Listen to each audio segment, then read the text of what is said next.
नमस्कार साथियों, मैं अपराजिता।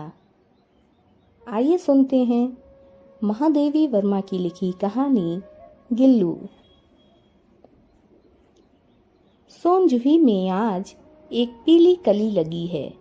इसे देखकर अनायास ही उस छोटे जीव का स्मरण हो आया जो इस लता की सघन हरी तिमा में छिपकर बैठता था और फिर मेरे निकट पहुंचते ही कंधे पर कूदकर मुझे चौंका देता था। तब मुझे कली की खोज रहती थी, पर आज उस लघु प्राण की खोज है।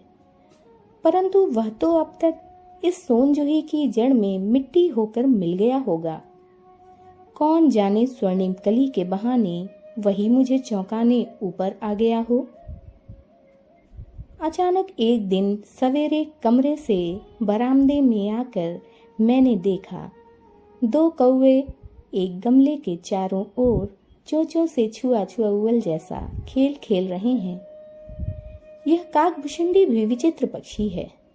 एक साथ समादरित, अनादरित, अति सम्मानित, अति अवमानित।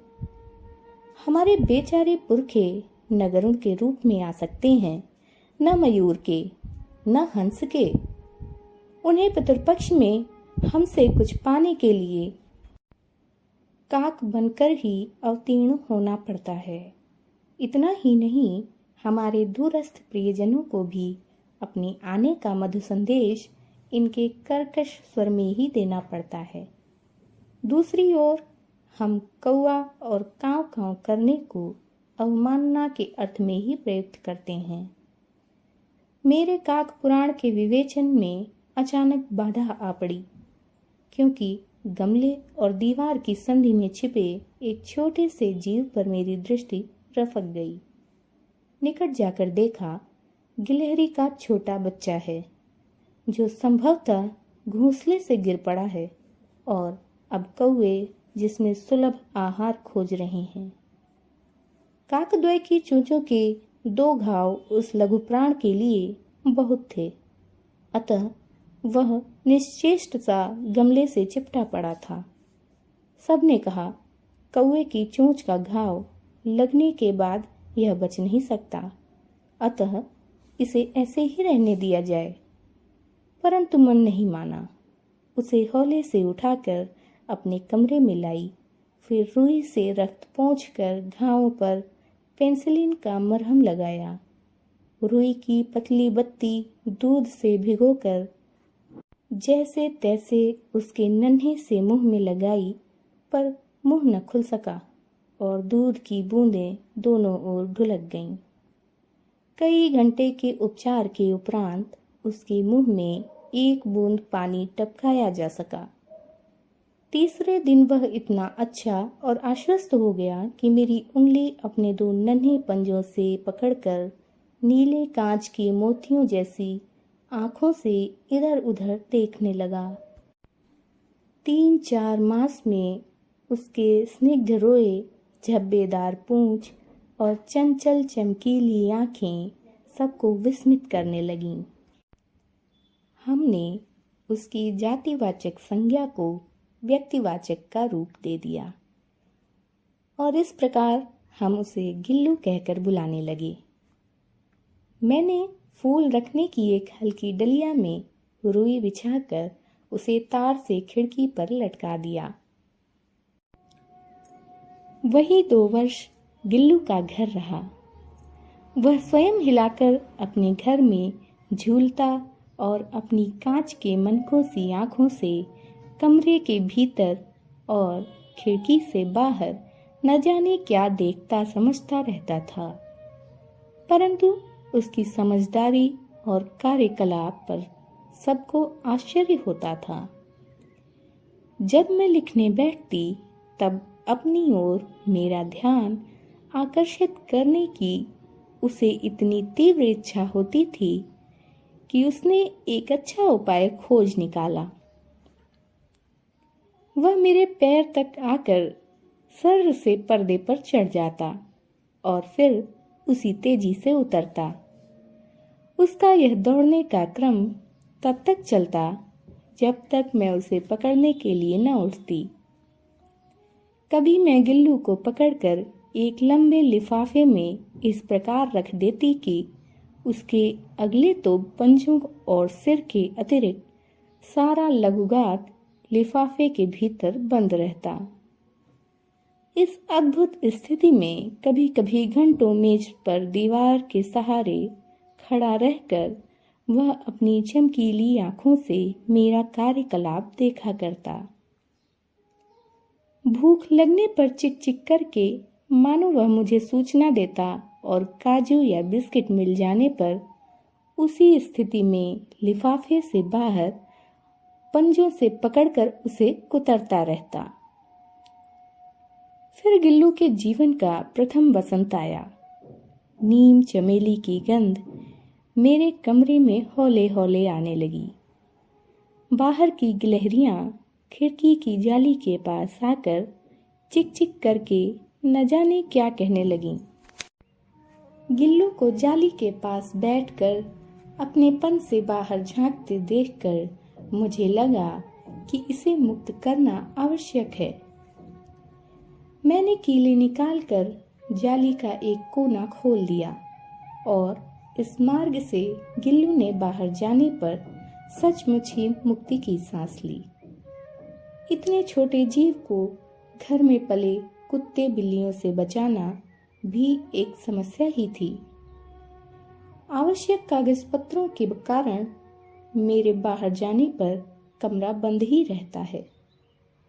मेरे कॉलेज से लौटने पर जैसे ही कमरा खोला गया और मैंने भीतर पैर रखा, वैसे ही गिल्लू अपने जाली के द्वार से भीतर आकर मेरे पैर से सिर और सिर से पैर तक दौड़ने लगाने लगा। तब से यह नित्य का क्रम हो गया।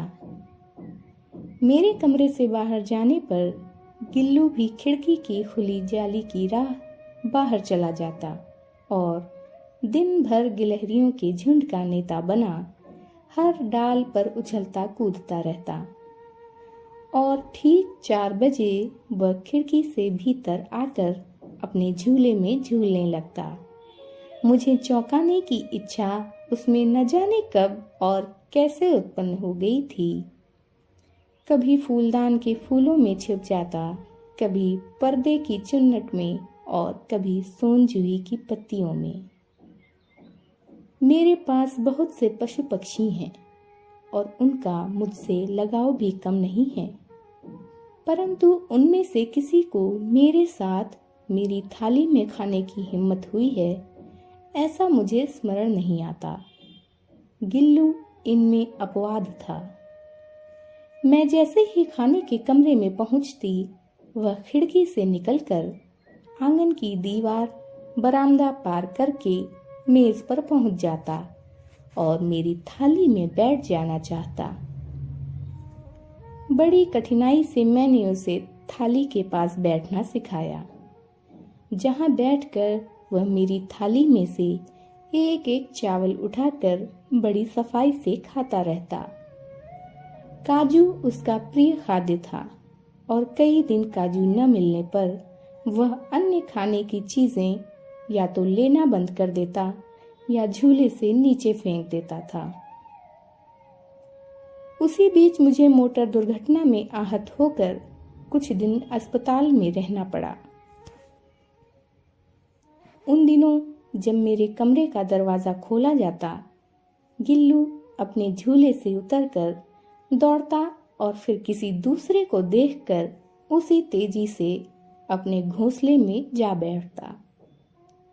सब उसे काजू दे आते, परंतु अस्पताल से लौटकर जब मैंने उसके झूले की सफाई की तो उसमें काजू भरे मिले, जिनसे ज्ञात होता था कि वह उन दिनों अपना प्रिय खाद्य कितना कम खाता रहा।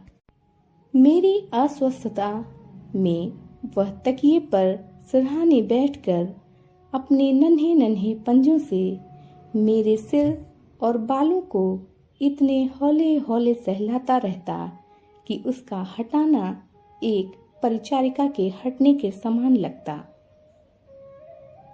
गर्मियों में जब मैं दोपहर में काम करती तो गिल्लू न बाहर जाता न अपने झूले में बैठता।